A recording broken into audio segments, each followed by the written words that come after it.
Hello and welcome to Deep Impact, a proud member of the Doof Network where we dive deep into Wildbow's most underappreciated work 5 years on. Coming up next is Elliot Diebold. And that was Reuben Morehouse. And we are back to talk about Damages 2.x. Take all that big old plot stuff, Elliot, and let's just put that in the corner. Today we're talking about world building. No, I mean, this makes sense. Like the last chapter, as we sort of mentioned, ended on this get one of the three major practitioner accessories within a month. And so now, of course, we move straight into a chapter that gives us more info on all three of those, which means I'm not really sure which one Blake may ultimately end up going for, but it's great to have more details on all of them. Yeah, I think we didn't really have the context to know exactly what each of them meant. We kind of did. We know Mrs. Lewis' last chapter told us the loose interpretation of what they all represent, but it's good to actually get some examples so we can put that into practice.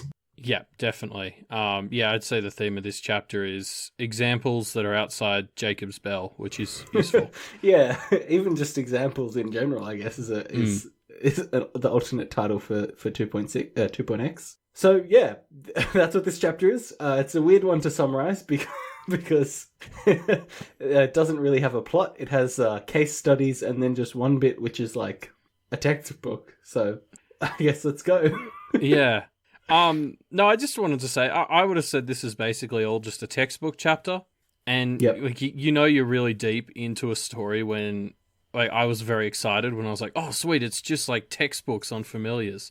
Like, imagine how much easier high school and university would have been if I'd gotten this excited about the textbooks for subjects I did there. Yeah, and it kind of makes you think. We've had beats previously in this story of how tedious Blake and Rose are finding all the reading that they're doing. I mean, I guess we're not at that point yet. No, I mean, maybe if my life was on the line and I had literally hundreds of books to choose from, that would dampen the thing. But for right now, I'm getting some little pages. I'm like, yes, give it to me. Yeah, and I guess the books they have to read are just like lists of deaths and stuff, which obviously aren't as fun as these ones are. Well, let's get into it. Let's get into our first case study here, which is talking about a case study that is just an interview of a woman and her familiar. So the woman, whose name is Annabelle, is a shaman, a type of practitioner that basically imbues objects with power.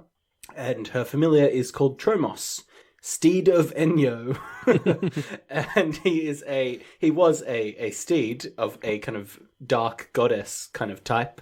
And when she kind of stopped being believed in, he adapted it into something else to kind of stay alive. And now they're best buds. I love how this opens, though, because it feels like, when you go to read like an interview with someone in an article like online, and it always opens with this preface that describes where the interview's happening and what the interviewee looks like, and I like it just perfectly captures that sense. It was great. Yeah. So I guess that's all the plot summary that kind of we need to do about this part of the book. This part of this chapter seems to be about how the balance of power between a familiar and their master works. Yeah. For most of the cases. Like, this seems like a fairly standard case, right?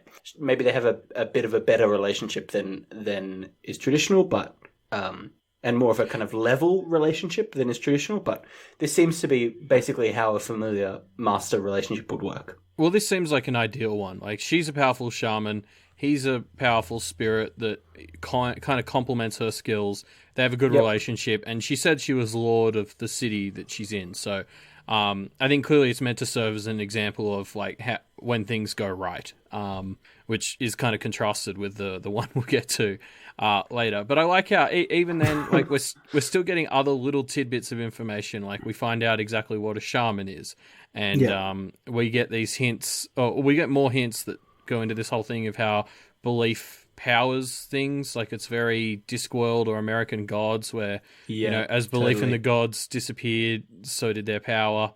That's very much Small Gods, Terry Pratchett stuff.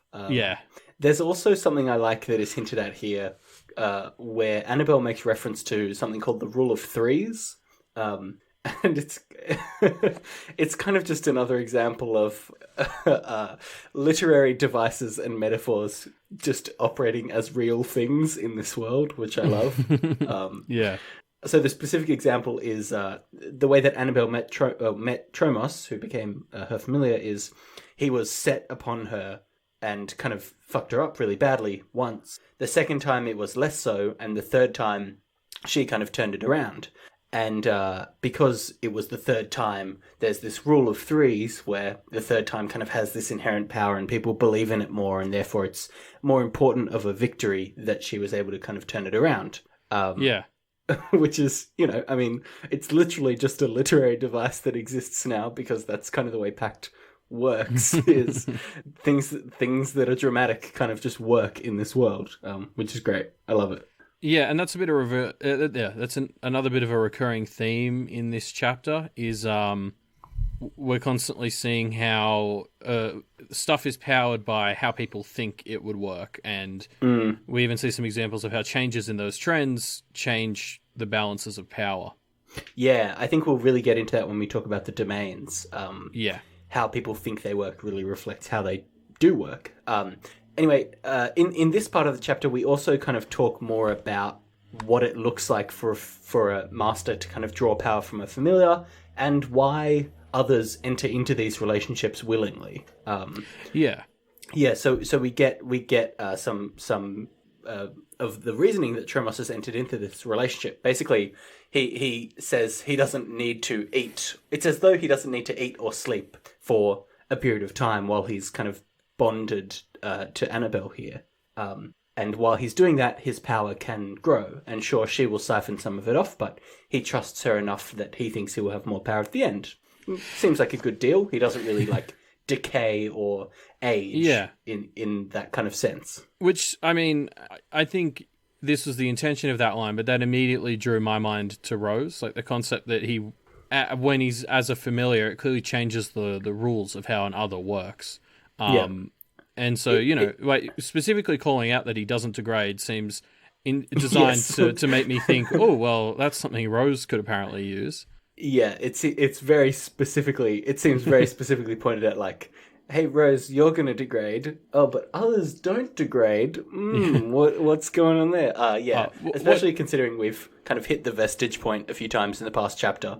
Yeah. What's also interesting is, so the type of power you get is dependent on the familiar. So, this lady sort of goes on about how she can't really touch people anymore because when she touches them, they sort of get nightmares because that's Tromos's power, and that kind of leaks through her, and so that's obviously important. Like that's probably one of the biggest factors you have to consider as a practitioner is what kind of power you're getting, not just how much. Like Blake sort of had it recommended to him that maybe Barbatorum would be a good familiar, but you gotta wonder what the hell kind of effects that would have on him. And we've seen the Briar girl as potentially an example of how bad it can go. There's a reason skin flaying has been set up so much at the start of this story, Elliot. It's because if he bonds with Barbatorum, there's just gonna be flayed skin going everywhere. I think so. We kind of highlight the downsides of the type of other that you choose as your familiar there, where Annabelle obviously can't form intimate relationships with people because they just get nightmares. Yeah. But it does shore up a weakness for her, like as a strength, right? So she's someone who's very able to kind of do head-to-head melee combat, I guess I would refer to it as. But she's not able to deal with the more kind of theoretical or abstract threats. But because Tromos has this kind of different way of dealing with these threats, this kind of nightmare or, a more abstract way of dealing with those kinds of threats, he's able to kind of lend her power in that regard when those situations come up. Yeah. And then we ended on this nice little note that Tromos likes her so much that after she dies, he's going to somehow adopt her into being in the nightmares he gives people, which is like horrifyingly touching and terrifying. Which again is like, I mean, this is something that doesn't seem like it should be possible, right? And we kind of hit that beat a bit throughout this chapter, the idea of people who are humans for all intents and purposes becoming more other. and I guess, we've kind of hit parts of that with Briar Girl and stuff like that, but this is really hinting that the line between practitioner and other blurs more than we might think it should. Yeah, it definitely lends credence to Rose Senior's opinions on labeling everything. It seems like there's not really any rules anywhere. Yeah, I mean, any rules can be broken in the right context. Yeah, exactly. So the next portion of the book is really just a textbook. I mean, there's no way to get around it. Basically, it just explores a number of common implements, examining them through 3 different dimensions that they might use to explore kind of what they would say about a practitioner and how they would be used. So yeah, these 3 dimensions are the declarative, what the implement is and what it says about you, the authoritative, what it conveys when it's used, and the socio-cultural, which is the kind of societal context of who would use that kind of implement. Yeah, and at least for me, there was a bit of a two-way street with figuring out those categories exactly. Like, I needed the examples to understand exactly what each category meant, and I needed the 3 categories to understand exactly how the object works. So there was an interesting bit of like a catch-22 as the first time I was reading through this. But this is another section that explicitly brings up the concept that over time these symbols sort of change. So it goes into the chalice as something that was traditionally like a female implement, and then as sort of gender equality has taken over most of the world, there's been like a massive trend away from that. Yeah, I mean, it's worth kind of pointing out that a lot of the implements here make explicit reference to the phallic nature of the implements, right? Yeah. So the sword, the wand, the staff kind of makes a reference there. Or the chalice kind of pointed out as the inverse of that, like an explicitly female implement, which again I think is meant to highlight this like very traditional aspect to the practice, right? It is a very traditional world, which are beats that we kind of were hitting in the last interlude and since then. And so it makes sense that it's, there are traditional gender roles kind of baked into a lot of these implements, or the declarative aspects of them at least. Yeah, but again, I feel like this is something, it's saying more about how gender roles are viewed in the world of Pact than it is about the actual gender roles. And I think that was the point of bringing up how things like the chalice are switching to being just, people are picking what suits them, not what like suits their gender. Yeah, I mean, this story was written 5 years ago, but I don't think that... I even think this feels a bit, like, out of date for the time then, which makes me think that this is trying to imply the practice is, quite traditional, quite... Yeah, definitely. So... I wanted to kind of pull out as a little fun. I mean, there's no plot to summarize here. Like, I don't know what we're going to say about this section. It's just really interesting. Like, it's an interesting way to explore the kind of literary purposes of these different things, right? And we won't kind of break it all down, but it's fun. You should go read it. It's just a fun little section. But what I did want to point out here is we are talking about implements, and this is obviously in the context of Blake having to potentially do one of these rituals. So it begs the question, which of the implements that are listed do you think would suit Blake? I mean, I didn't really think any of them sounded particularly Blake. Maybe the scepter, if you asked me to definitely choose one of the ones that was listed. But, I mean, there was even like a little list of extra ones at the end that had like lantern and tome and stuff. And then one was just listed as standard. Now, I don't think standard is a noun, and I Googled this to check. So I don't know what exactly that means. I think... Now, I have heard that be used in reference to like a symbol, like a symbol you would see on a kind of flag or something like that. Okay. So maybe it's to do with that. That kind of feels like what it could be. But you're right. Yeah, I mean, I guess that's different to an emblem, which was also listed. Yep, sure. Yeah, maybe I'm wrong. I was thinking, I had an interesting thought. I don't think this is what it's going to be, but I was thinking about Blake and how he likes to be doing stuff, and he's quite handy and everything. And I was thinking just like a good pair of work boots be a good implement. And he can just kick his spells into stuff. I think that'd be a cool imagery. He's a handyman. He's on the run. He likes kicking ass. Yeah. Yeah, no, for sure. It does. I think it makes sense as a familiar. Maybe. I mean, the symbolism around the keys from earlier on with him using them in his ritual. I think that's very on point. I think keys really do symbolize a lot of what Blake is. Yeah. Hatchet, I think, would have been a good one as well, but he already used the hatchet to put June in. So yeah, Wildbow's already used all his good ideas. We don't know what's going to come up next. I mean, I'm sure there is a way to. He's used all the obvious ones. He's taken them all off the table. So exactly. It's really hard to theorize about it. Yeah, sure. So something I like about this section is it basically ends with some homework that Wildbow is assigning to people who like to do fan theories. Basically, the textbook explicitly says, here's some homework. Try to think of the declarative, authoritative, and socio-cultural aspects of the other 15 common implements, and then just lists them. I love that this is basically just Wildbow giving out homework. I find it very fun. Yeah. and yeah, obviously there are answers to this in the comments of the post. And we'll kind of break down some of them later on, I think. But I just thought that was a funny thing to do. And a good way to get involved with the world building, right? Yeah, I wonder if Wildbow potentially got value out of seeing everyone speculate to kind of make sure he's getting his points across or something. Yeah, interesting. I wonder. So why don't you talk about this next one, Elliot? Because I know you're keen to start the conversation about it. Yeah. So then, so next we enter some selections from a book on domains, and we examine this hypothetical practitioner called Fiona, who has just established her domain and sort of talks about what you do with an established domain, common pitfalls and advantages, and just from the start, it's just a very wholesome, family-friendly example of what you can do with a domain.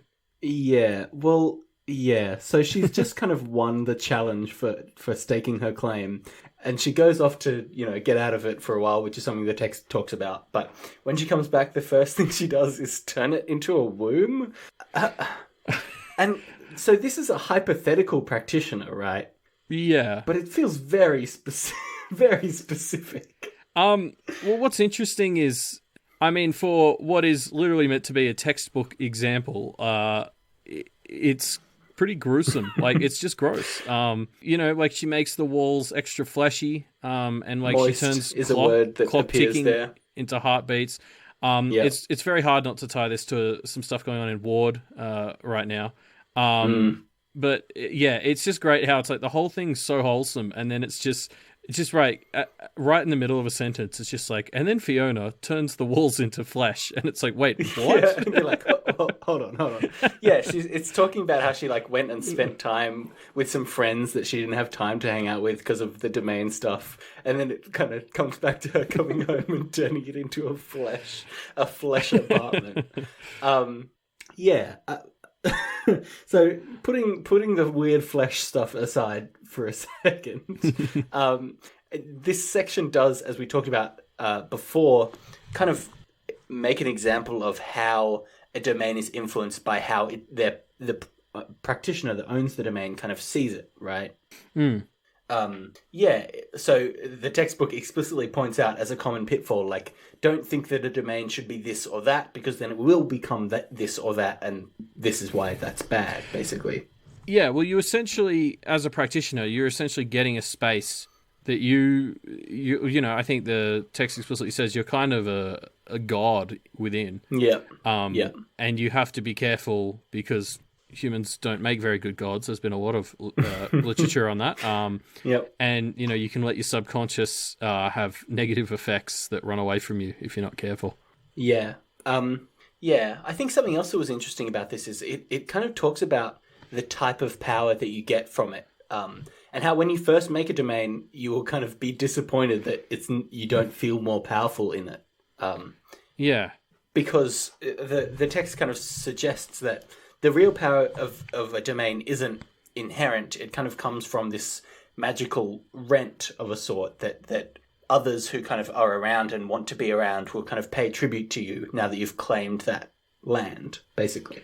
Yeah, I got the sense that it's more the process of claiming a domain kind of scares off a lot of the spirits and stuff, and you basically want to create an environment where they want to come back. And so the power of your domain is tied into how healthy it is in terms of like numbers of spirits. And it's kind of like a rent, but it's almost a more just inherent thing. And so, that kind of calls into question, things like the flesh thing that probably appeals to certain types of spirits. Like, you want to, you've kind of got to read the room as you're shaping your domain if you want to maximize how much power it's getting from you, basically. Yeah, I think it's also worth pointing out that this kind of contextualizes Johannes's domain a lot more. Like, this kind of demonstrates why that is such a good strategy, because he now has created a situation where a lot of others want to come and hang out in this domain, and therefore his power is going to be quite high as a result. Yeah, I mean, we still just have that big question of, like, how'd he do it? Which I'm hoping we'll get an answer to one day. No comment. So, I think it's also worth pointing out that since the power of a domain is tied to the spirits and the others that are around it, and being them kind of having them kind of be on side, having a domain seems problematic to Blake, right? Like, he is someone who is so hated in his circumstance that potentially having a domain wouldn't get him the same level of power as it could for a different practitioner. Yeah, well, that might be where all the stuff about playing to the environment will come in. Like, he may want to try and create an environment in his domain that encourages whatever the local spirits are to come. Like, because particularly like for sentient others, he's probably really going to struggle.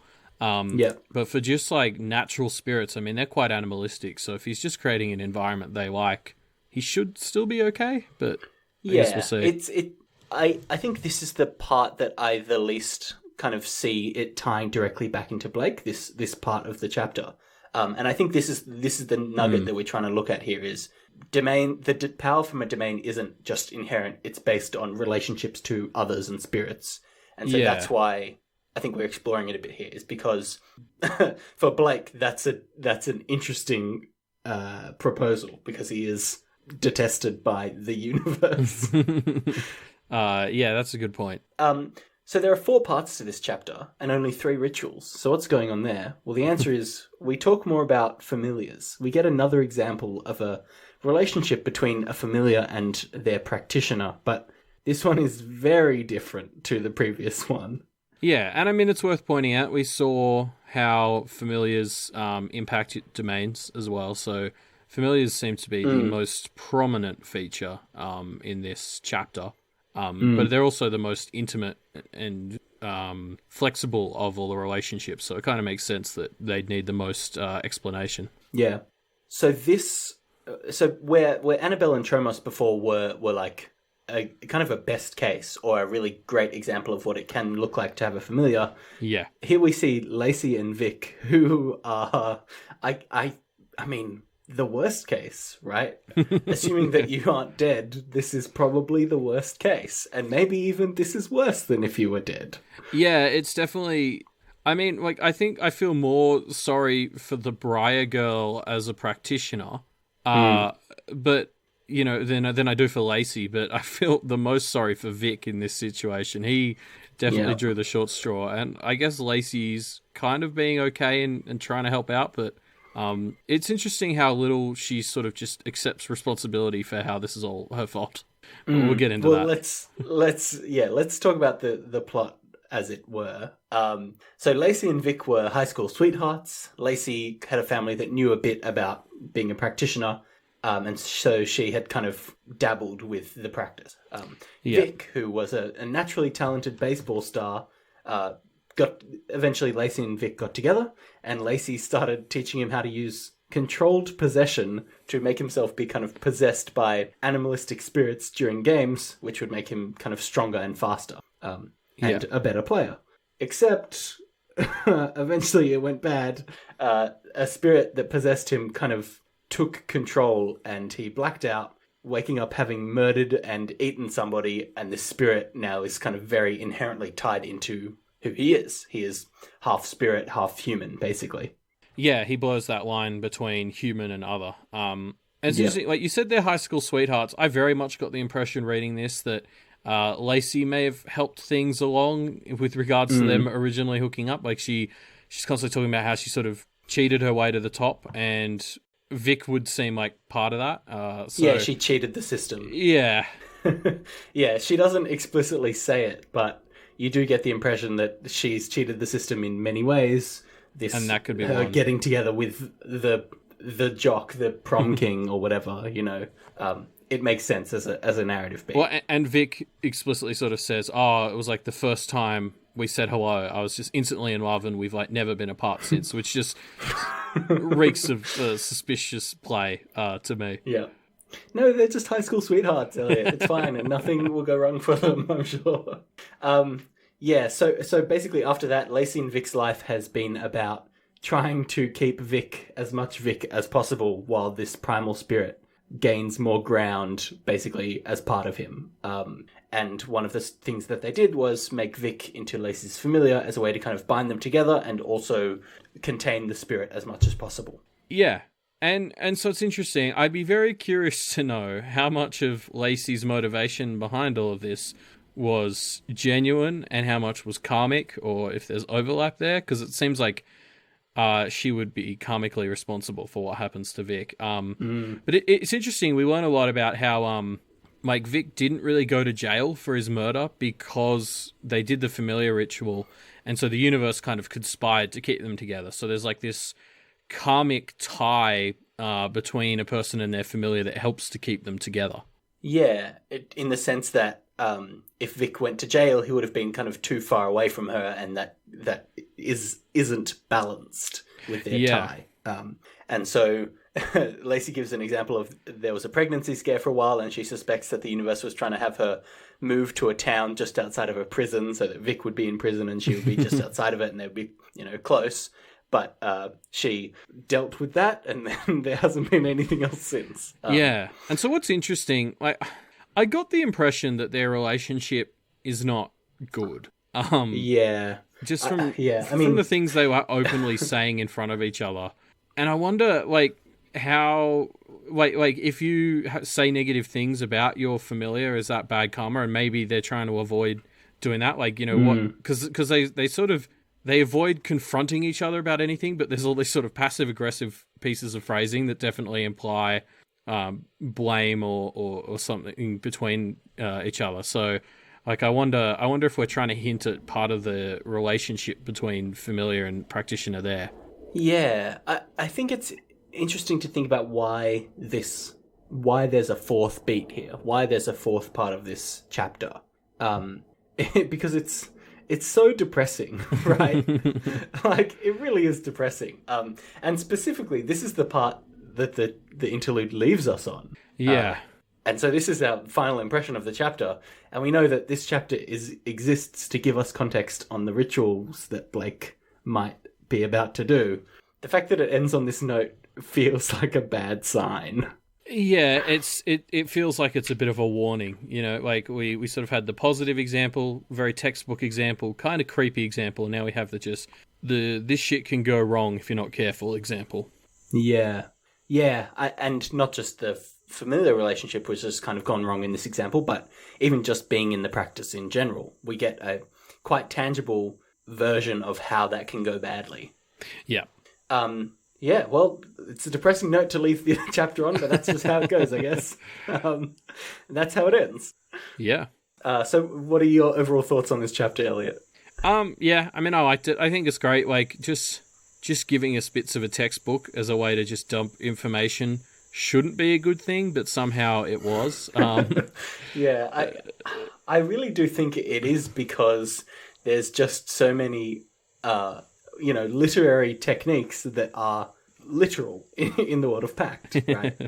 Yeah. And so, we just get all these really fun beats We haven't even talked about the fact that there's a full-on Harry Potter reference halfway through this chapter, which I found great. Yeah, I didn't even notice it until you pointed it out to me. But yeah, and I mean, also I think part of it is there's 3 distinct styles within this chapter. Like we have the interviews, and we have like this hypothetical example we follow that kind of intersperses, textbook explaining with like an example, and then we have I don't even know the best term to describe the implement one. It's basically great. Just an explicit textbook. Yeah, but it's not even just like a normal thing. Like it's got all these categories that work off each other, so you kind of have fun reading it because you're trying to understand exactly what it's telling you, which isn't super easy. It's all so symbolic. Yeah, it's great. Yeah, I think it's just a fun chapter that really kind of does things differently. Yeah. So we mentioned before that Wildboat assigned his readers some homework, and we thought we would kind of dive in and see how people did. I guess we're grading the homework now. Yep. Let's be harsh. So I want to pull out. I pulled out 3 specific examples that I liked. And I want to kind of talk about aspects of each of them that I liked. So the first one is a user called Sam Hain who decided to examine the tome as an implement, and talked about how the tome is a book, right? And so it has these connotations of being like similar to a library in that the user is a kind of fan of knowledge and knowledge through power, but a limited library, right? It's not a full library of books, it's just one solitary book. Yeah, well, this all ties back a little bit to when we thought Maggie's implement might be her scrapbook, which, got disproven last chapter, but the idea of like her scrapbook I thought was great because it was such a hodgepodge collection of knowledge that really suited her, because it wasn't just a tome, it was like a tome that she was haphazardly expanding, which I thought was very reflective of how she's gotten into this world.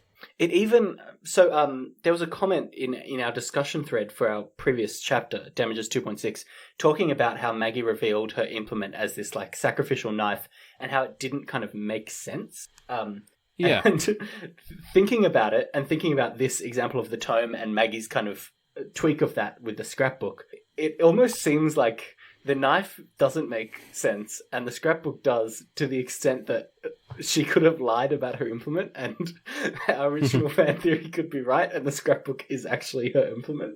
Well, she wouldn't be able to lie about that, so... Well, I know, but something, right? I didn't read through that section where she revealed her implement, but maybe there's some kind of trickery where, you know how it is. Anyway. Sure. So talking about I just think the scrapbook does fit her personality so well, okay? It does seem to so far. So this kind of tome as a source of knowledge, it's limited, it's maybe secret or important to the holder, or personal, like something like a journal. I just thought that was an interesting point to focus on for the tome. Well, and I'd also like to sort of extend off what they were saying. I think it also sort of show it's all about preparedness. Like you don't sort of go and improvise an ad hoc with a book. It's very much an implement that suggests premeditation to me. Yeah. Yeah. And kind of passivity rather than direct aggression. Yeah. The next one I pulled out was a user called Subak who examined the lantern, which I think of the list of implements is probably one of the weirdest ones to think about, right? Yeah. It's so out of place. It so doesn't make sense. And Subak kind of talks about this and expands on it, saying that because lanterns are something that just doesn't make sense in the modern day, they would be a sign of like reclusive practitioners, right? Almost to the extent of a lantern being an implement of like a lighthouse keeper in an interesting way. Specifically, the light serves to reveal the unknown, so maybe they're also about kind of sharing wisdom, or as a beacon, so maybe they're all about kind of gathering people to them and amassing power that way. Yeah, that makes a lot of sense. It seems like it's interesting because Subak went for sort of reclusive, whereas to me, a lantern symbolically seems like a very social thing. Like you light a lantern to bring people together. So it's this kind of like paradox, and this is sort of where I think the fluidity of symbolism in the world of Pact may come into it. Like what a lantern said about you 300 years ago might be very different to what it says now as a practitioner. Yeah, and I think there's a definite difference between what kind of lantern it is, right? Like, is it an old school lantern? Is it anachronistic, or is it something that makes sense as something to gather around, as something to kind of lead the way, right? Yeah, exactly. There's a number of different tweaks that you could make on just the kind of lantern you have that would really radically shift its meaning. Yeah, and I mean, what's interesting is how things like these textbooks sort of reinforce existing interpretations. Like if everybody reads the same textbook about what each implement means, I feel like it would become harder to shake those things, shake those preconceptions. Yeah. It's interesting. Yeah. The last one I want to pull out was, again, Sam Hain. Good job, Sam. Full marks on your homework. Examining the ring as an implement. So the ring is kind of very opposite to a lantern in that a lantern would be impossible to hide out and about, but a ring is so common that it can be used as by practitioners who are like more in modern society. Yeah. So because of that, you can be a practitioner that has a ring that is more secretive, right? So you can be a practitioner that operates in the shadows or is more of a puppet master than directly aggressive. Well, I'd say it's almost it's hiding in plain sight. Like, you don't hide a ring; you just have a ring on like a normal person. It's not about just being secretive. They're the sort of person who just they'd be hiding in plain sight. Yeah, I think something that Sam Hain didn't go into here, which I think would be relevant for a ring, is the tie to marriage or to a connection, right? Like, rings can be obviously wedding rings, but there can be rings that are like, signets of groups or like college graduations or whatever it is. Super Bowls. It's you're right. It's very much, it's a bit of a status symbol. Like, they're often worn to identify you in some way. Yeah, I think depending on the type of ring, it makes sense for me for it to be something that is very used by a practitioner who is very focused on connections or has a strong kind of base of connections that they really identify with. So a Duchamp would be a perfect example of a ring using practitioner to me. Yeah, no, that makes sense. Yeah. Well. We knew this episode would go on long, Elliot, because there's just so much fun theory to talk about in this chapter. Yeah, this chapter was at a bit of an amusement park for just fun speculating and diving in, because it gave us a lot of information, but not all of it. Yeah, and it really pointed out, hey, this is what you should think about, this is what you should theorize about, talk about that thing, right? Which is always fun for us in a chapter. Man, this one's turned into our longest episode. Anyway, thank you everyone for joining us and listening to us ramble on about different fan theories for what these rituals could be.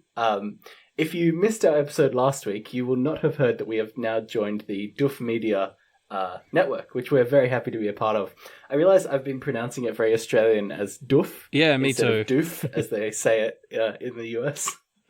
Which has gotten us some comments. We're very happy to be a part of the Doof Media network, and you can now directly support Deep Impact by going to the Doof Media Patreon, which is patreon.com/doofmedia. There you can check out some of the other great shows and support a network of podcasts that are making some really awesome things. Yep, and while you're there, don't forget to stop by Wildbow's Patreon, which is patreon.com/wildbow. Because obviously, he's the actual person who wrote Pact, so none of this would be happening without him. Yep. If you want to get in touch with the show, you can check out our discussion threads or our Twitter, or there's a contact form on our website, which is mediamdpodcast.com. That discussion thread link will probably be in the description down below. And, and speaking of Media MD, we just had an episode of that come out yesterday as of when this comes out. And in that we're discussing the movie Apocalypto, which was an interesting discussion. Yeah. One of the best movies that I've seen, especially when you know the people that are involved. And that's my teaser trailer for that episode, so go check it out if you want to know what the hell I'm talking about. Yeah, and our next episode of Deep in Pact will be on Friday the 8th of February. So we'll see you in a few days. See ya.